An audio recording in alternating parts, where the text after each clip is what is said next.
কিন্তু আজ এই টিফিন বক্সটা সিমরানদির কাছে যাবে, আর এতে রাখা লাড্ডুগুলোও। কেমন লাগলো আমার আইডিয়া? জানো মা, আজকে তুমি আমার মনের কথাটা বলে দিলে। এখানে দাঁড়িয়ে দাঁড়িয়ে এটাই ভাবছিলাম যে আজকে বাড়িতে এটা বানালাম, সবাই খাবে আর সিমরানদিও খাবে। আর হ্যাঁ, আমার প্রমিস আমার মনে আছে। হয়তো ওপরওয়ালা আমাকে 6 মাস এই বাড়িতে এই জন্যই থাকতে দিয়েছে, যাতে আমি আমার প্রমিস রাখতে পারি। সিমরানদিকে এই বাড়িতে ফিরিয়ে আনার প্রমিস। আপনি শুধু সিমরানদির ওয়েলকামের প্রস্তুতি করুন। তুমি কি করতে চলেছো? সেটা একটা সিক্রেট, এভাবে বলবো না। সুখী থাকো মা, তুমি সবার কত খেয়াল রাখো।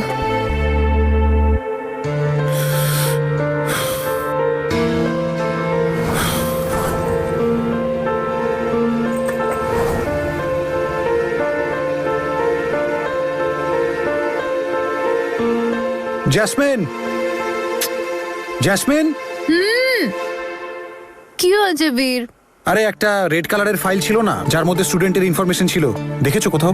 না, আমি জানি না। জেসমিন, খুব ইম্পর্টেন্ট ফাইল ওটা। আজকে আমার কোচেসদের সাথে মিটিং রয়েছে। ফাইলটা আমি বাবার স্টাডি রুমে দেখছি।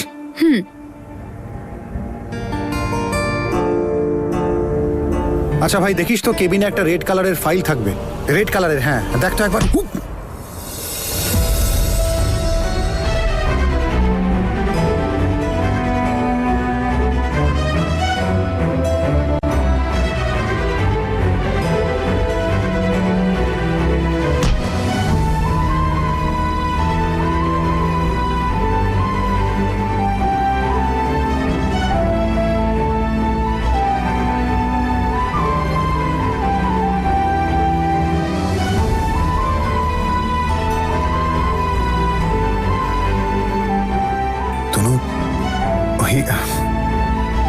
সবাই বলে না যে একবার মাথায় টোকা লাগার পর যদি দ্বিতীয়বার না টোকা লাগে তাহলে বন্ধুত্ব ভেঙে যায়।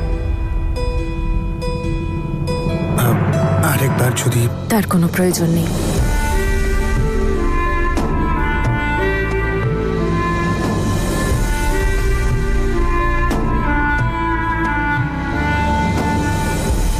যদি ফাইল খুঁজে না পাও, মেল চেক করে নিও। আমি সব ডিটেলস মেল করে দিয়েছি।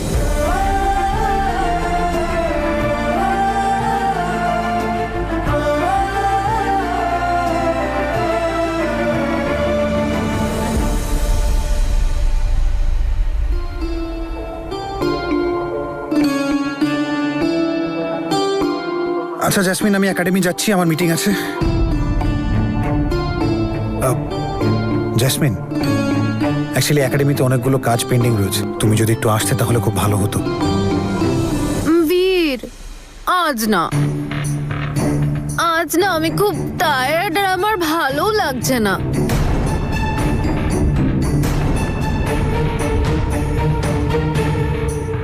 না, আমি কি বলতে চাইছি বলো তো? আমি ভেবেছিলাম যে আজকে বাড়িতে থেকে আন্টির কাজে একটু হেল্প করে দেব। তুমি তো বলেছিলে বলো যে বাড়ির কাজ করো আর সবাইকে ইমপ্রেস করো। ইমপ্রেস করতে বলিনি, সবার মন জয় করতে বলেছিলাম। আরে বীর, বীর দাঁড়াও, কথাটা শোনো না আমার। বীর, কি করছো তুমি? আমি কখন থেকে ডাকছি তোমাকে, এভাবে চলে যাচ্ছ কেন তুমি? জেসমিন, আমার কাজ আছে, বলো তাড়াতাড়ি কি হয়েছে। আমি আসলে বলছিলাম যে আজ যদি তুমিও একাডেমি না যাও তো। আরে আমি বলছিলাম যে একটু চিল করি না। কতদিন হয়ে গেল একসাথে টাইম স্পেন্ড করাই হয় না। আর এমনিতেও কয়েকদিন ধরে বাড়িতে আমাদের কি অশান্তিটাই চলছে বলো তো। আর আজ তো তনুও নেই মাঝখানে নাক গলানোর জন্য। প্লিজ না বীর, যেও না আজকে প্লিজ। আরে জেসমিন, আমি বললাম তো তোমাকে আমার মিটিং রয়েছে, কত কাজ রয়েছে। প্লিজ বীর।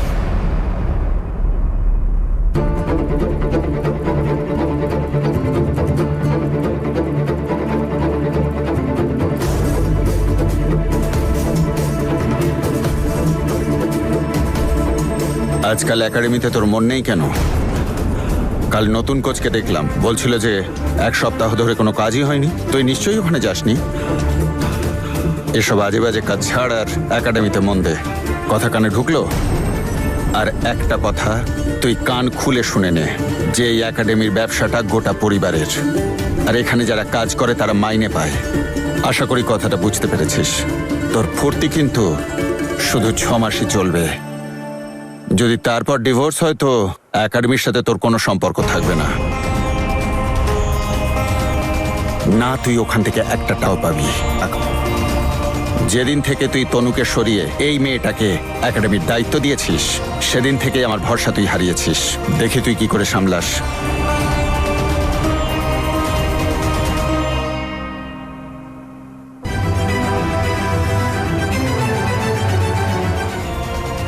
এখন তনু আপনার কাছে বীরের থেকেও বেশি হয়ে গেছে, তাই না? ঠিক আছে, এবার আমি এমন কিছু করব যে তনুর নাম নিতে গেলেও আপনার লজ্জা করবে। আই হোপ সব ক্লিয়ার হয়ে গেছে। Any doubts? পারফেক্ট। সব ডাউট তো ক্লিয়ার ম্যাম, কিন্তু তাও ভয় করছে যদি ফেল করে যাই। এভাবে ফেল কি করে হবে? এখনো 24 ঘন্টা আছে, তাই ভালো করে রিভাইজ করো, ওকে?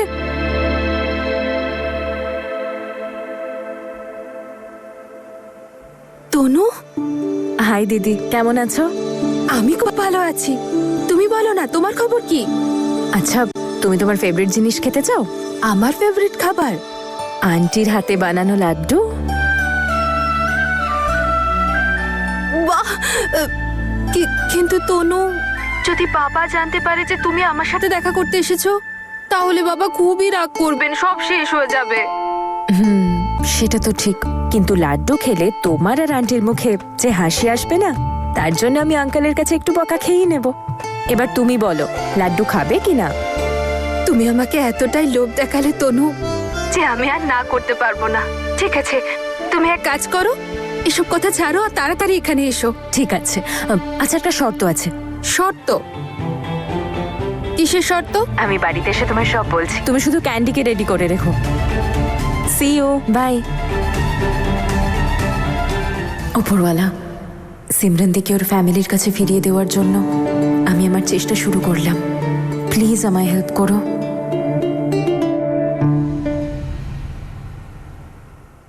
এটা তো কতবার পড়েছি, এটা তো 2 দিন অন্তর পড়ছি আমি। ছি, এটাও চলে যায়। ধুর বাবা, মনে হচ্ছে সোনির এনগেজমেন্টের জন্য আমাকে সব নতুন করে কিনতে হবে। আরে সুইটি, তোর না প্রচুর আয়ু, জানিস? তোর কথাই ভাবছিলাম এক্ষুনি। আচ্ছা শোন না, আমি শপিং এ যাবো, তাড়াতাড়ি চলে আয়। হ্যাঁ ঠিক আছে। জাসমিন, আমার তোর সাথে একটু দরকার ছিল। হ্যাঁ বল। আসলে তনু আর তোর মধ্যে যদি সম্পর্ক ঠিক থাকতো, তাহলে আমার কাজটা সহজে হয়ে যেত। কি কথা বলছিস তুই? তনু কোথা থেকে এলো মাঝখানে? তুই তো জানিসই, আমাদের এখানে আশেপাশে 6টা কলেজের কোশ্চেন পেপার তনু দিদি ঠিক করে। আর একটা বন্ধু বলছিল যে এবারে কোশ্চেন পেপার নাকি খুব টাফ। যদি তনু আর তোর মধ্যে এই ঝগড়া না হতো, তুই ওকে জিজ্ঞেস করে বলতে পারতিস যে কোশ্চেন কিরকম আসছে। আমার ওই বন্ধুটার হেল্প হয়ে যেত। তুই কি বোকা নাকি? হ্যাঁ, তুই তো এমন করে বলছিস যেন আমি জিজ্ঞেস করলেই তনু আমাকে সব বলে দিত, তাই না? তুই কি জানিস না এইসব ব্যাপারে ও কতটা স্ট্রিক্ট? কিন্তু তুই একবার কথা বলে দেখ না তনুর সাথে। তনু তনু তনু, তুই থাক তনু আর ওর পেপারস নিয়ে।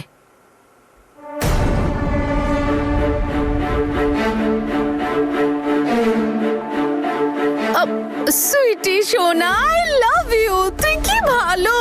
তুই না প্লিজ মাঝে মধ্যে আমাকে না এইভাবেই ফোন করিস, আমার খুব ভালো লাগে। আর হ্যাঁ, আমার না খুব ইম্পর্টেন্ট একটা কাজ মনে পড়ে গেল, আমি তোকে পরে ফোন করছি পাক্কা। চল, টাটা, টেক কেয়ার। হঠাৎ করে এর আবার কি হলো? Thank you, thank you. দারুণ একটা আইডিয়া দিয়েছো। যদি এই আইডিয়াটা কাজ করে যায় না, তাহলে সবাই তনুকে এত ঘৃণা করবে যে কেউ ওকে কোনোদিন ক্ষমাই করতে পারবে না।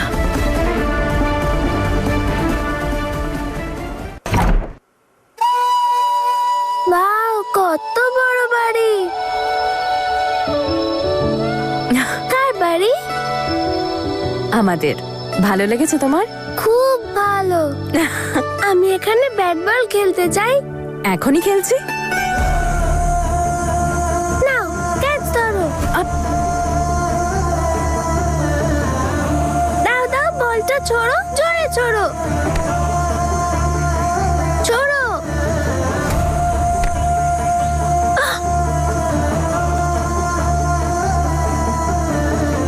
ছোড়ো না।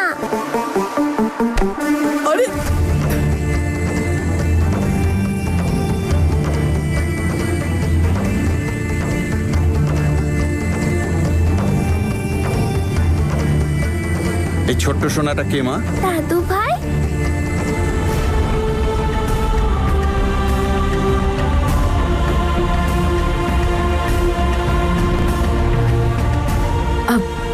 ওই বাবা, ও ক্যান্ডি। ও এরকম বড়দের দেখলে সবাইকে দাদু বলেই ডাকে। সে ডাকুক না। পুচকেটা কার? ওই আমার কলিগ আছে, ওরই ছেলে। ও নিজের নতুন অ্যাসাইনমেন্ট একটু বিজি, তাই আমি ভাবলাম যে কিছুদিনও দুপুরবেলা আমাদের সাথে 2-3 ঘন্টার জন্য থাকুক। কোনো প্রবলেম নেই তো বাবা? কোনো ব্যাপার না। তো বাবু, তোমার নাম কি? ক্যান্ডি। ভীষণ সুইট নাম। ক্যান্ডি যখন সুইট তো হবই। এই বাচ্চাটাকে আবার কোত্থেকে তুলে আনলো তনু? কিছু না কিছু করে সব সময় ফ্যামিলিটাকে বিজি রাখে ও। কোনো ব্যাপার না, কর না তোর যা যা করার তনু, আর আমার যেটা করার আমি সেটা ঠিক করে নেব। ক্যান্ডি, আমি পরিচয় করিয়ে দিই। এটা মাহি দিদি, হ্যালো। অমৃত দাদা, হাই। হ্যালো। আন্টি, দাদু ভাই, হ্যালো। আর এটা ঠাম্মি। আর ইনি হলেন আঙ্কেল। উনি তো দাদু ভাইয়ের মতো দেখতে। ওনার তো চুলগুলো সাদা সাদা হয়ে গেছে, আঙ্কেলদের তো কালো কালো হয়। তাহলে তো দাদুই হবে। ঠিক আছে বাবু, তুমি আমায় দাদুই ডেকো, আমার ভালো লাগবে। আমার বাচ্চারা তো আমায় সেই সুযোগ দিল না যে কারো মুখ থেকে দাদু ডাক শুনবো। অন্তত একে দিয়ে সেই শখ মিটছে।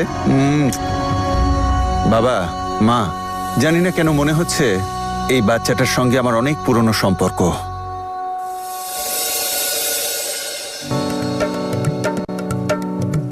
ওয়াও, আরেকটা নি? হ্যাঁ